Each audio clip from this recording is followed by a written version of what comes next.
हम लोग जहाँ जहाँ प्रदर्शन हो रहा है हम वहाँ जाएंगे। जिस तरीके से आज की तारीख में ये संवैधानिक संस्थाओं का दुरुपयोग किया जा रहा है, ये जिस तरीके से आपने देखा, ये दो कलर किसके कलर हैं, ये संस्थाएं जिन पर पूरा देश संवैधानिक संस्थाओं पर बहुत सम्मान और विश्वास किया करता था, ये आज की तारीख में चुनाव में बदले की राजनीति में दोस्ता में इस्तेमाल की जा रही है। अब जिस तरीके से उन्होंने अग्निपथ वाले मामले में भी बोला है कि जो छात्र धरने प्रदर्शन में शामिल होंगे उनको नौकरी नहीं दी जाएगी, ये तो एक तरीके से ब्लैकमेलिंग है ना। मैं ये कह रहा हूँ कि ये आज ये संस्थाएं अभी तक तो नेताओं पे और दुश्मनों पे इस्तेमाल की जा रही थी, कल से छात्रों पे भी इस्तेमाल की जाएगी।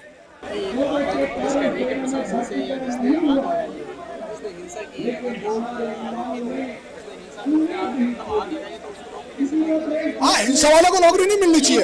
उन्होंने बोला प्रदर्शनकारियों को नौकरी नहीं मिलेगी, जो प्रदर्शन करेगा।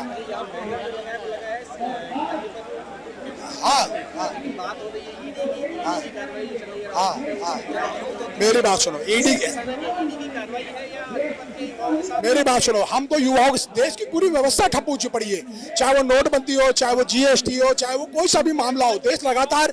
और पर ये हम ये बताना चाहते हैं कि यदि किसी जगह पर हम लोग एकत्रित हो रहे हैं तो बात तो सबकी होगी ना, किसी एक की तो बात होगी नहीं। जब लोग इकट्ठे हैं, दिल्ली में हो रहे हैं, दिल्ली एक सेंट्रल है, राजधानी है, राजधानी में होंगे तो बातें तो सबकी होंगी, निकलेगी तो बात, बात निकलेगी तो दूर तक लग तो जाएगी। वैसा यहाँ पे इसलिए आया कि जिस प्रकार पहले जो संवैधानिक संस्थाएं थी, सीबीआई थी, ईडी थी, आईडी थी, इन पे पूरा देश विश्वास करता था। इनकम टैक्स, आईटी, इनकम, इस पे पूरा देश विश्वास करता था। वर्तमान पे मोदी सरकार के अंदर ये हालत हो गए कि ये संस्थाएं मोदी का तोता बन के रह चुकी है। विपक्षी दलों को दबाने के लिए, अपने विरोधियों को दबाने के लिए इन संस्थाओं का इस्तेमाल किया जा रहा है, जो पूरी तरह से गलत है। पूरा देश इस चीज को देख रहा है।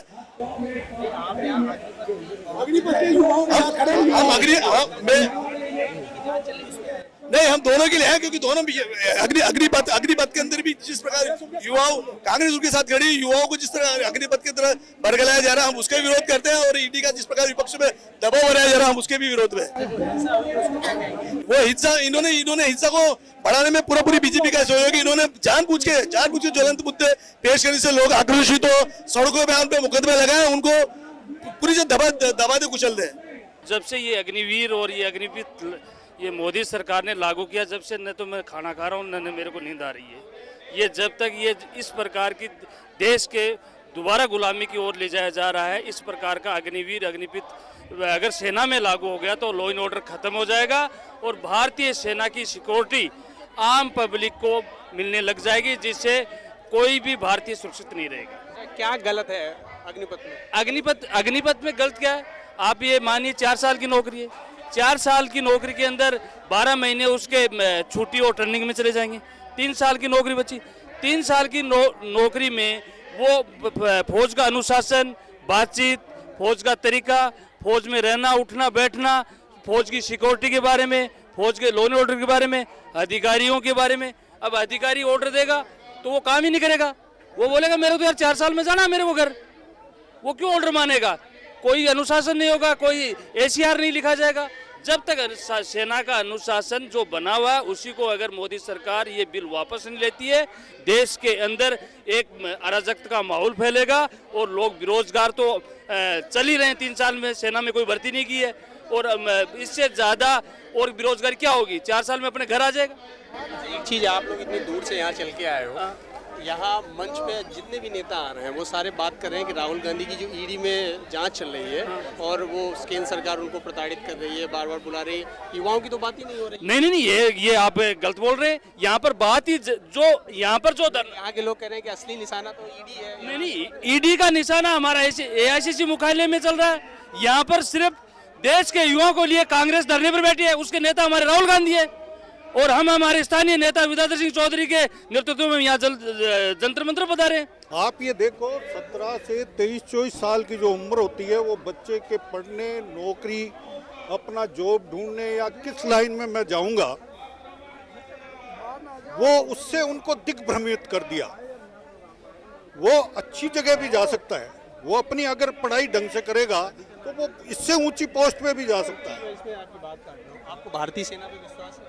बिल्कुल है। भारतीय सेना इस बात को कह रही है कि योजना युवाओं के लिए ठीक है। भारतीय सेना कह रही है, मैं ये नहीं कह रहा आप कोई योजना लाए भारतीय सेना के लिए लाए, आप ये कह देते हैं कि ये 4 साल का पीरियड जो है ये मैं आपकी बात आप कह रहे हैं आप कह रहे हैं भारतीय सेना पर विश्वास है, लेकिन भारतीय सेना के अफसर जितने हैं, भारतीय सेना का जो तीनों सेनाओं के हमारे अध्यक्ष हैं, वो कह रहे हैं कि ये योजना युवाओं के लिए बिल्कुल ठीक है और हम युवाओं को पत्रकार उनको, मुझे एक बार बताओ, नहीं नहीं, वो तो कल उनको पेश किया गया, सरकार के द्वारा कहा गया कि अरे भाई वातावरण दूषित हो रहा है, लोग भड़क रहे हैं, ट्रेनें जल रही हैं, वो हो रहा है, ये हो रहा है, उनको पेश किया गया है अपना डिफेंस करने के लिए। सरकार, आप मुझे एक बात बताओ, सेनाएं जब सरकार का डिफेंस करने के लिए उतर रही है तो वहाँ बॉर्डर पर वहाँ क्यों नहीं उतरती?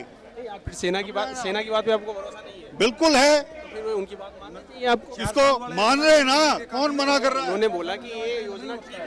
कौन सी? अग्निपथ। आप कोई भी चीज आती है उसके दो पहलू होते हैं, अच्छा और बुरा। आपने बिना लागू किए ही कैसे कह दिया कि बहुत ठीक है? सरकार की बात नहीं, बात है यहाँ आर्मी की बात, सेना की बात। सेना कह रही है कि योजना युवाओं के लिए बिल्कुल ठीक है। नहीं, तो आप कह रहे हैं कि सेना पे बात में भरोसा। सेना के 10 अधिकारी बैठ गए बड़े और उन्होंने निर्णय कर लिया। उनके निर्णय करने से क्या पूरी जनता या पूरी हमारी सेना को हम ये मान ले कि हाँ साहब उनका नॉमिन हो गया? तो क्या अग्निपथ में खराब है? 4-5 चीजें मैं ये कह रहा हूँ कि खाली 25% युवाओं को आगे आप समझाना है, स्थायी करेंगे। 5 चीजें बताइए कि बता रहा हूँ ना, पहली चीज तो ये है कि वो बाकी के 75% कहाँ जाएंगे। दूसरा, ये जो टाइम पीरियड इन्होंने आयु सीमा निर्धारित की है, वो आयु सीमा उन युवा बच्चों के लिए आगे भविष्य के अंदर और दूसरी पढ़ाइयाँ और दूसरे रोजगार या और किसी दूसरी तरफ वो नहीं सोच पाएंगे। उनको एक ही लगेगा कि भाई हमारे को इधर जाना है। वो उससे बढ़िया भी कर सकते हैं नौकरी, बढ़िया बिजनेस भी कर सकते हैं, बढ़िया कृषि उन्नति भी कर सकते हैं, हर चीज में आगे बढ़ सकते हैं। तो आपने तो उनको धकेल दिया एक साइड में। तो ये देश का जो डेवलपमेंट खाली सेना से ही पार पड़ जाएगी क्या? देश के डेवलपमेंट की हर क्षेत्र के अंदर युवाओं को क्यों नहीं जाने दिया जा रहा? उनको आगे क्यों नहीं? कौन रहा है? नौकरियां ही नहीं है। रोक कौन? सरकार ही तो देगी नौकरी। भाई प्राइवेट सेक्टर को छोड़ दो, बाकी तो नौकरियां सरकार देगी। वो क्यों नहीं निकाल रही? तो वो रुके हुए ही हैं, उनकी आयु सीमा पार कर रहे हैं। वो समझे, सड़कों पर क्यों आ रहे हैं? इतना एजिटेशन वगैरह क्यों हो रहा है? कितनी भर्तियां हुई? इन्होंने 2 करोड़ भर्तियां करेंगे, यह करेंगे। आप एक बात बताओ, आप पत्रकार हैं, आप खुद एनालिसिस करो कि क्या इन्होंने 2 करोड़ नौकरियां 8 साल में दे दी? तो ये भ्रमित करने वाली बातें हैं ना, ये नहीं होनी चाहिए। मैं तो ये बात कहना चाहता हूँ कि आज अभी आपने ये कहा कि सेना के जो प्रमुख लोग हैं वो इस योजना को अच्छी बनाए। मैं तो एक ही बात कहना चाहता हूँ, तीनों सेना अध्यक्ष गंगा जल हाथ में लेके ये कहते कि इससे पहले हमसे इस विषय पर कोई चर्चा करी गई थी। गंगा जल भारत का सबसे बड़ा जल है, गंगा जल। उस गंगा जल को हाथ में लेके ये कहते हैं कि हमसे इस विषय में कोई राय ली गई थी। सेम वैसा का वैसा हो रहा है जैसे किसानों के साथ हुआ था। किसानों को दवाई दे रहे हैं लेकिन उनका मर्ज ही नहीं पता। युवाओं को रोजगार दे रहे हैं, उनसे कोई राय नहीं है। तो मैं तो ये कहना चाहता हूँ कि इस देश के अंदर ये हालत हो रही है कि देश को आज हिंजड़े लूट रहे हैं।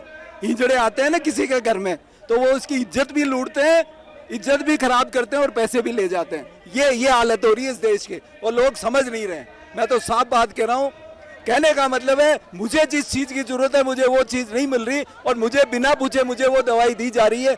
और अभी हमारे व्यास जी ने जो बात कहा है कि एक बेटा अपनी माँ का चरण छू के महिमा मंडित कर रहा है और एक बेटे की माँ हॉस्पिटल में पड़ी है, तो हम जैसे हजारों बेटे उस माँ के लिए बलिदान करने के लिए आज दिल्ली आए। और अभी तो फुलेरा विधानसभा क्षेत्र की 57 पंचायतों में 10 पंचायतों से 200 आदमी आए। हर 10-10 दिन से आदमी यहाँ जयपुर के अंदर आएंगे। बहुत गलत हो रहा है, मानवता मर चुकी है, और अंधभक्त है ना, जो अंधभक्त, उनकी तो मर चुकी सब।